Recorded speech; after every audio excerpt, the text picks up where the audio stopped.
Rightio, here we go with our big man over down at Fremantle Dockers, Sean Darcy, joining us. Mate, I feel like I've been trying to get you on for about 4 weeks, and I'm the one who keeps cancelling. Thank you for joining us.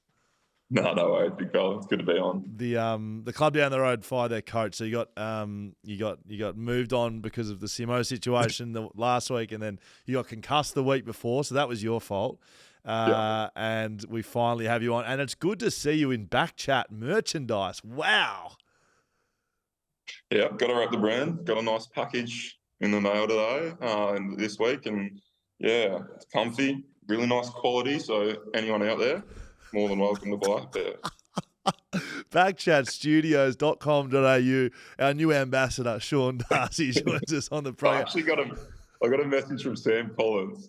And he's like, how do you qualify for this? This is such bullshit. Oh, well, yeah, you're not in the WhatsApp, you're not in the Instagram group though, but I feel like you're a friend of the family, so we do look after our own. Mate, I've got some queries on a few things. First one, you didn't play last week, and I've got to ask because I put Fremantle into news, and about the first 50 articles were about the flight situation that's gone on last week, and it feels like it's got some legs. Maybe can you give me a bit of an insider's view as to what the fuck went on?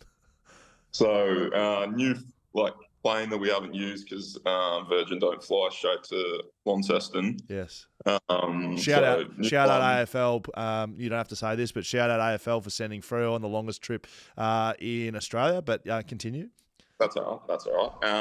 Went to Alice Springs as well. But yeah, so new flight. Forgot to empty the tanks at Launceston. The boys jump on after the loss. About 45 minutes in, the toilets are not flushing. The ladies, the air hostess, make an announcement and say no more go on the toilet for the next 3.5 hours. That's what you need. The boys went, it wasn't a good trip to be on, so I was pretty happy I missed that flight. Yes, good. That sounds, as soon as I read that, I thought on the flight home to be told no more going to the toilet, it's not particularly the message that you want. And you're not on a bus. Like you can't pull it over. You can't just stop over in Adelaide for a wee break. No. So I think there was a few boys as I landed getting on the jog, nice recovery jog through Perth Airport to find the closest bathroom.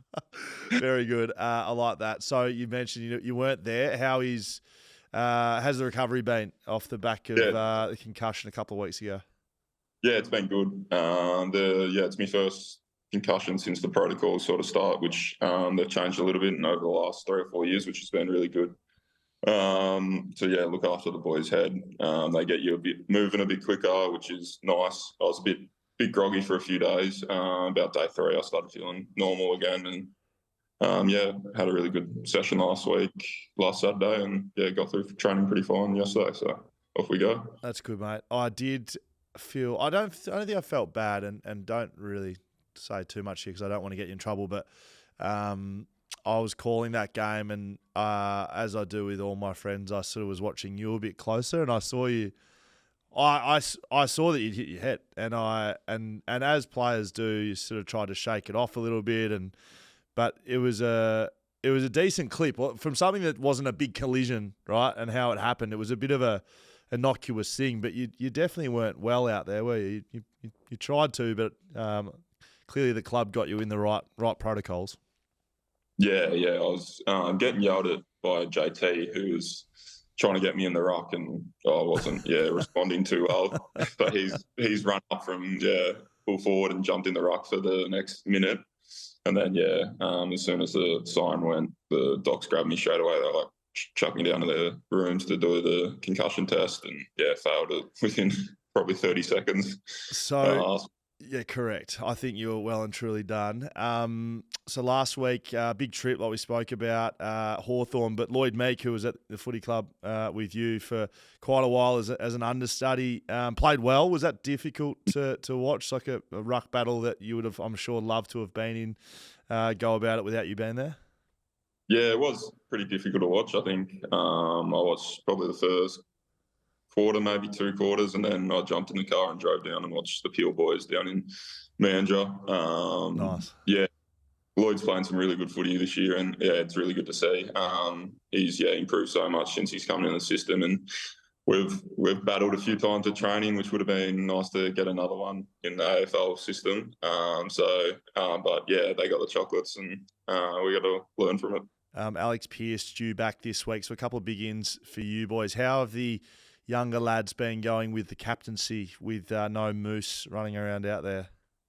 Yeah, they've been great. I think that's been on a rotation system with Andy and Caleb. I think Andy had the first week, Caleb had the second week. I don't know who was captain on last week, but they've done really well. I think everyone, the leadership group as well as the back line, everyone stood up and led really well without him. So it's going to be great to see him back. And he was in some really good form before he left. Who's done the important things better? The pre-game speech to rev the boys up. Who's done it better, Caleb or Andy?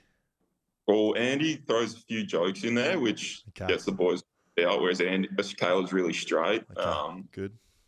But so I'm going to throw to Andy. He had the whole group in laughter before the Sydney game. That's what we're running out. So I think if you can get the whole group and then we beat Sydney, I think he gets the chocolates. Any insights on just the topic or just insights into what the joke was, or you can't share?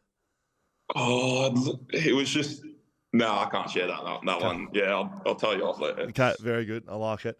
That's good to hear they're going well. I think there was some coin tosses sort of going on too, because I think Andy lost the first. Caleb might have won the second, and maybe Caleb had the third, but maybe not as skipper. Maybe. Yeah, they had all different things. I think it was tails first, then Caleb won tails, and then he went heads as well. So there was all these things I was talking about before the game, which I think as captain you do. I don't think any other boys really were thinking too much about the coin toss. Correct. You have done well so far to not drop a big fuck here on BackChat. Last time I spoke to you was on 6PR, which is a mainstream media partner of yours. And I started like I do usually and said, Sean, great to speak to you, mate. Tell us about how the win was on the weekend. And you, within the first sentence of speaking on live national radio, have just dropped a big, fuck, yeah, it was good, eh? You can swear on this one, but you should have seen the producer and the co-host. They're going, did he just say fuck?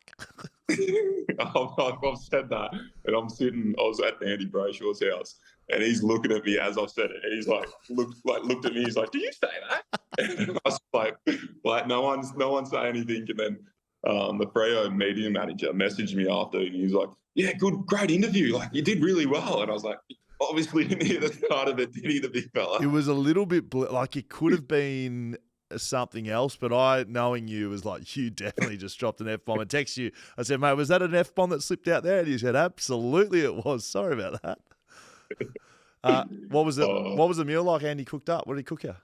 Yeah, it was nice. Steak, potatoes, and some veg. And we're in this Monopoly deal group, which it gets really competitive. So there was about 4 of us, and it was a dinner at Squire's Loft up in Claremont on the line. So I got the chocolates. Maxi Noble lost. So that was we're playing a fair bit of Monopoly deal on the planes and things like that. So it's getting pretty competitive. I need to know way more about what you're talking about. Monopoly deal. Well, I don't even know what that is. It's a card game. So it's basically a card game version of Monopoly, and it's just something to pass the time on the plane. So the boys, we've been smashing it this year. After wins, we'll be sitting there for 4 or 5 hours just playing it. And some of the boys aren't great at it. I like to think I'm pretty good. I'm very good, actually. Me and Corey Wagner used to live there with each other, and we'd play first to 50, and the score's 49-48, and we don't want to play the last game because the loser has to get the tattoo of Monopoly deal sign and the score. So we haven't played the last game yet. So that is absolutely exclusive scenes here at BackChat, and that is so are you up 49, 48? No, I'm 48. I'm losing. So we could play it on BackChat. Don't do that to me. How long do the games go for? about 5 minutes. What? Wow. I'm going to have to say, mate, you've suggested it, and I accept your suggestion. You will be playing live here on BackChat. I don't care if it's in season. I don't care if it's post season. We could even organise a tattooist to be in here, and we could just do it right there and then. Wouldn't that be a good idea? That would be great. Oh, perfect. Okay, well, you can take that as a confirmation. That's a signed contract from Sean Darcy, our official BackChat ambassador, that he will be live playing against Corey. You said what, Corey Wagner? Yeah. Terrific. I'm really excited about that, got to be honest. To take a turn down Serious Street from that, how have you and other players seen the MRO results over the week? Do you feel like you and the boys have got clarity when making tackles? Is it something you guys have spoken about internally? Is it something that you don't even speak about? How have you seen it all? We have spoke about it. We've spoken about probably the clarity on Switter got 2-game suspension for a chicken wing tackle a couple of years ago, and now that seems like to be the best way to tackle someone, to go holding the ball. So that was something that was really we were asking clarity on. Yeah. We don't know. Yeah. I think the Bedford situation, the only option that he doesn't have to do is to not tackle him and let him run away. Like, he's fallen forward, he's pinned both arms, he hasn't slammed him, and sometimes, things happen on a footy field. It's a physical game, and we don't want to get rid of that sort of physicality. We're a bit confused at the moment, but we're trying to ask it to the right people, and hopefully, we won't get suspended. So, look, sorry to double up on it, but like, what's the play there? Because I can't really remember too many situations in my career where I went into a game or a round or not knowing kind of what was right and wrong. Like I feel like it's maybe that's like. We feel like, if we don't lose our feet, which is something that we're coaching really heavily, we try to keep our feet and in them really well, and a few boys can jump in and you don't have to bring them to ground and you can't get rid of the ball. We feel like that's something that we can work towards. But then again, if a few boys get drawn into the contest, they get a handball out, they're out on the outside, and then we're cooked on the outside. So that's also something that we're trying to coach. So, I don't have much for you, but we'll see how we go this week. Bloody good luck. That's all I can say. I'm glad I'm not playing, but you are. Got a big game coming up against Melbourne. Doesn't look like Max Gawn will be making the trip, which I'm sure you've enjoyed big battles with him over your career, so you'll be disappointed with that, even though obviously you'd like to play everyone at their best. Yeah, exactly. You always want to play Maxi. He's a quality player. I've played him a fair few times over the last 3 years, and the best thing about him, he shows your weaknesses in the game, and if you're weak at something, he'll expose it, and you always want to go against the best. So but we got Van Roy and Petty this week, which creates a different challenge. Those forward / rucks are a bit unique because they're not as traditional as your typical rucks. So you got to plan for it a little bit differently. They were really strong in the clearance work last week against Essendon as well. Some pretty good competition, which I'm sure you're all over, given that you'll be playing. But I called that last week, and they got beat up a little bit in hit outs, but their clearance and stoppage work was strong, which again you'll know about. Hey, before I let you leave, given that you've invited yourself on this show, I'm going to invite you to, and look, hey, feel free to turn this one down. It is Friday before the Derby, but we've got a big live show at the Leederville Hotel. David Mundy, your games record holder, and myself, leading dropped player at the West Coast Eagles, hold that record over him. We'll be hosting a bonanza down at Leederville Hotel. So you're definitely invited. It's Friday night, starts at 5 p.m. We'll be on air from 6 till 8, and then some giveaways and things after that. Would you like to come? Yeah, I'll drop my head in. I'll show my face. Always show my face. You won't come down, mate. You're playing the next day. I'm not. Wait, is the Derby Saturday or Sunday? It's Saturday, I think. Is it Saturday? I don't know, actually. You probably should know as well. Hang on. I'm going to look this up while I've got you. Hang on. It's Saturday. It's Saturday night. It's Saturday night. I won't put that on you, but you are invited. I wanted to let you know that you're invited. Thanks, mate. Appreciate it. Good luck this week against Melbourne, and we'll get to work on putting this Monopoly card game together and a tattooist to put it on your ass, because I reckon that's where it'll end up. Thanks, mate. Appreciate it.